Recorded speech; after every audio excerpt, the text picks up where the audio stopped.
बढ़ गया है। आप कृपा करके, मैं जानता हूं, मैं क्षमा मांगता हूं कि न मैं आपको देख पा रहा हूं न आप मुझे देख पा रहे हैं, लेकिन मैं आपको विश्वास दिलाता हूं मैं कभी दोबारा आऊंगा। इस चुनाव में नहीं तो साल, 2 साल, 3 साल के बाद कभी भी आऊंगा, लेकिन आपके दर्शन फिर से करूंगा।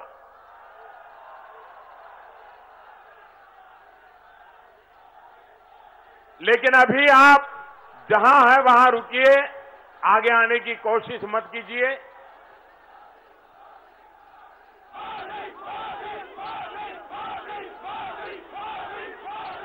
दिल्ली में बैठे हुए लोगों को कभी अंदाज नहीं आ जाएगा कि बंगाल देश को आज दिशा दिखा रहा है।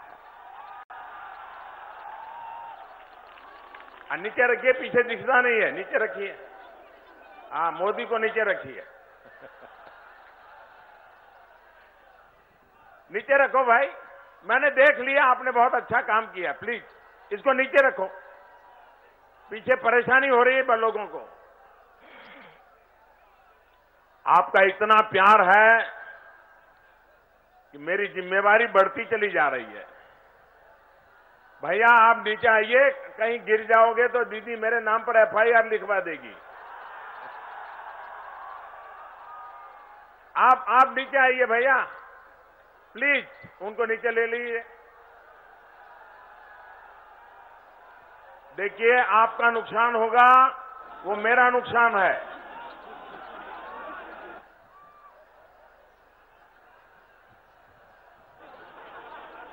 यहां के लोग बड़े वीर भी हैं, बहादुर भी हैं, क्रांतिकारी भी है।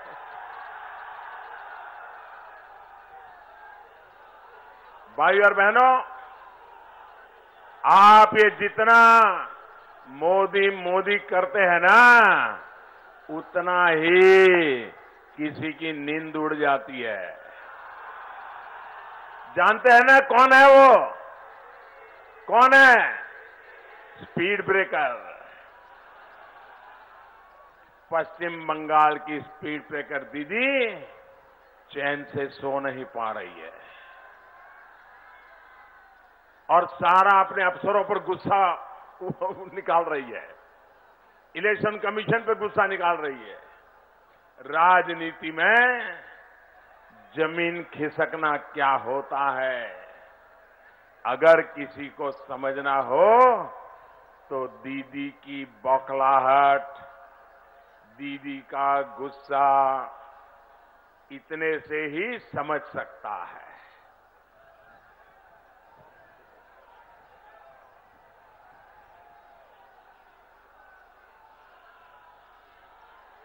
मुझ पर आजकल गालियों की जो बौछार हो रही है,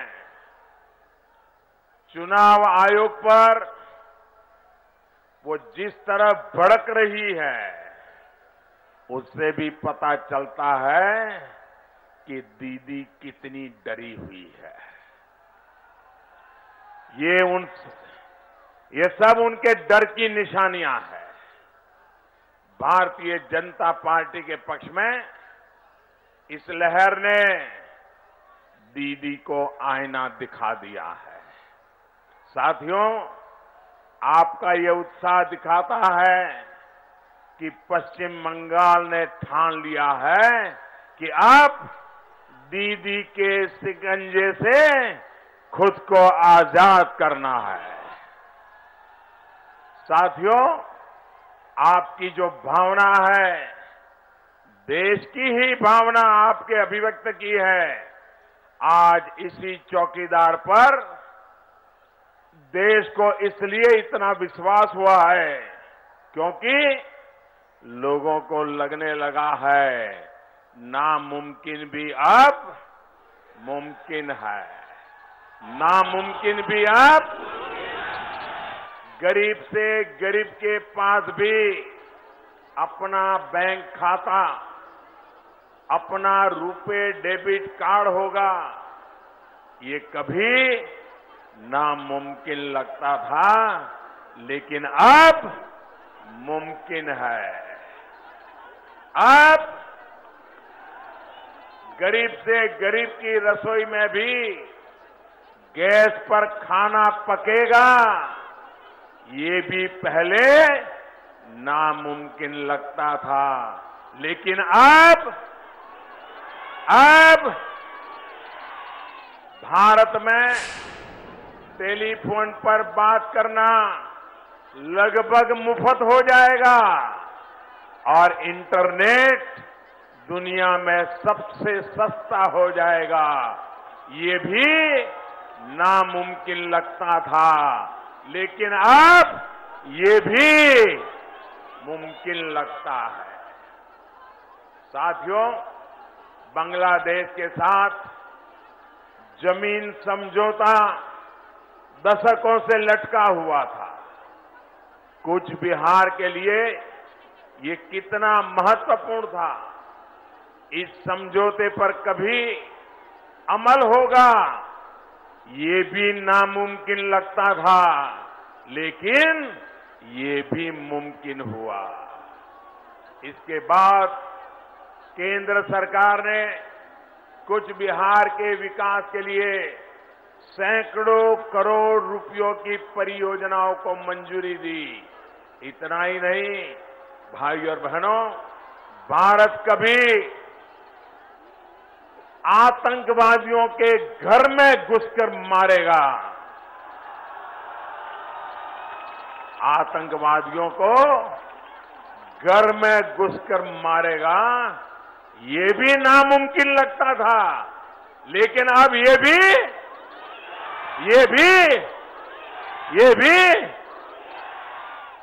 नामुमकिन को मुमकिन किसने बनाया?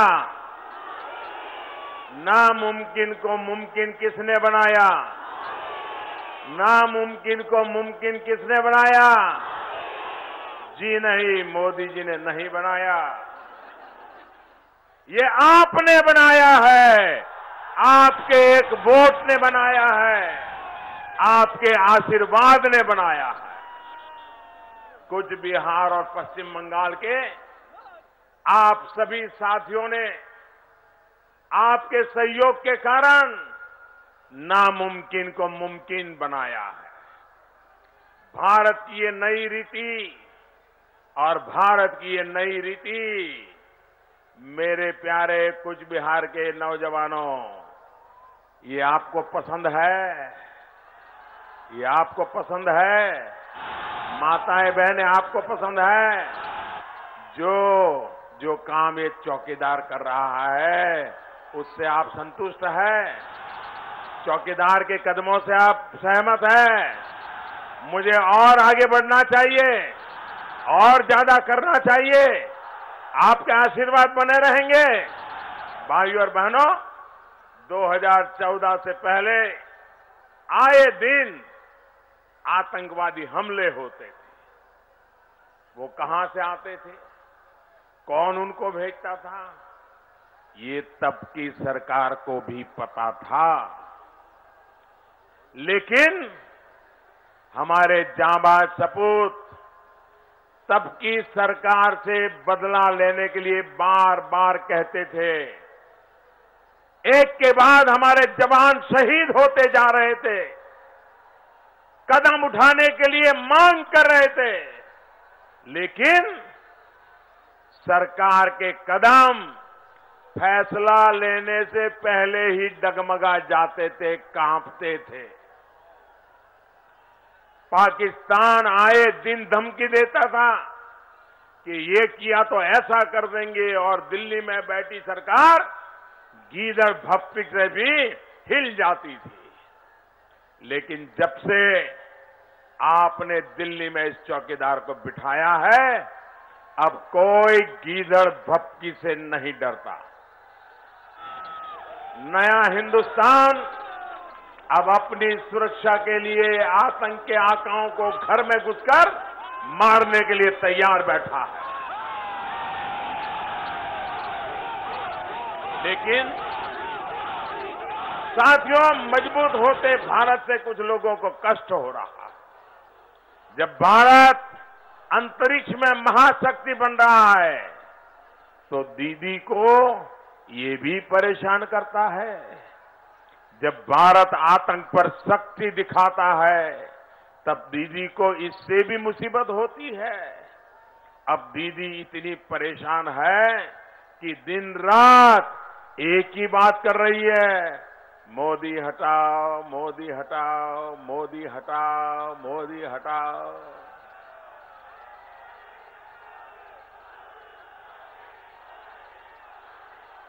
अरे आप लोगों के प्यार और आशीर्वाद के रहते हुए कोई मोदी को हटा सकता है क्या? इतनी माताएं बहनें, देश की माताएं बहनें जिस मोदी का सुरक्षा कवच बन के खड़ी हो, इस मोदी को कोई हटा सकता है क्या? जिस देश के कोटि कोटि नौजवान जान को हथेली में लेकर के ये अत्याचारियों के खिलाफ लड़ रहे हो, क्या ऐसे मोदी को कोई हटा सकता है क्या? साथियों, मां माटी मानुष का वादा एक तरफ है और तृणमूल की सच्चाई दूसरी तरफ। वोट बैंक की पॉलिटिक्स के लिए दीदी मां को भुलाकर भारत के टुकड़े टुकड़े करने के नारे लगाने वालों के साथ खड़ी हो गई। ये मां का अपमान है। आपने राजनीतिक फायदे के लिए घुसपैठियों को बचाकर दीदी ने माटी के साथ भी विश्वासघात किया है।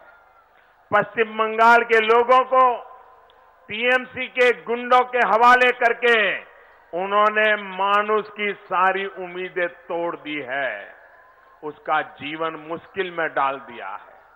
भाइयों और बहनों, दीदी अब ऐसे लोगों का साथ दे रही है जो भारत में 2 प्रधानमंत्री चाहते हैं। क्या भारत में 2 प्रधानमंत्री होने चाहिए?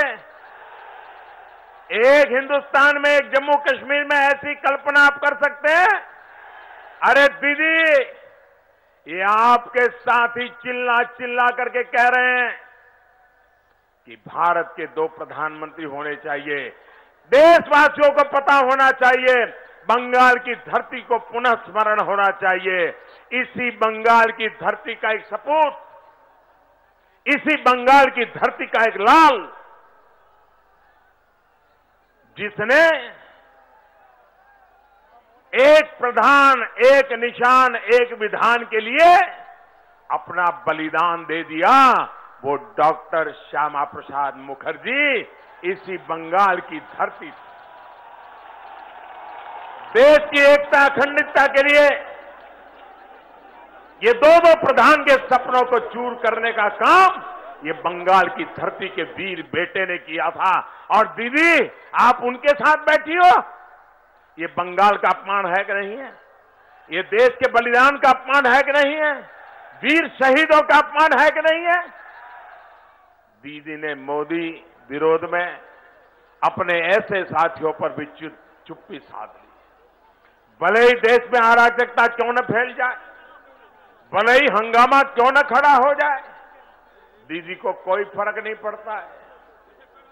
साथियों, दीदी पर आपने बहुत भरोसा किया था, लेकिन उन्होंने आपका वो भरोसा चकनाचूर कर दिया है। पश्चिम बंगाल में बुआ भतीजे की जोड़ी इस महान धरती को गुंडों, घुसपैठियों, जानवरों और इंसानों की तस्करों, टोलाबाजों, इनका गढ़ बनाने पर ये जोड़ी तुली हुई है।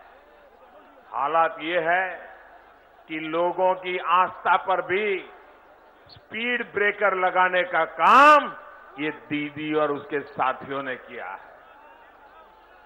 साथियों, विकास के काम में रोड़े अटकाने की दीदी की आदत ने आपका कितना नुकसान किया है, ये भी आपके लिए जानना जरूरी है।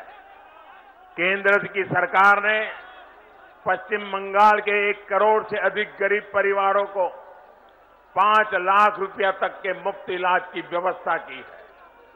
यहां के 70,000 लोग आयुष्मान भारत से इलाज करा भी चुके थे, लेकिन स्पीड ब्रेकर दीदी ने इस पर ब्रेक लगा दिया है।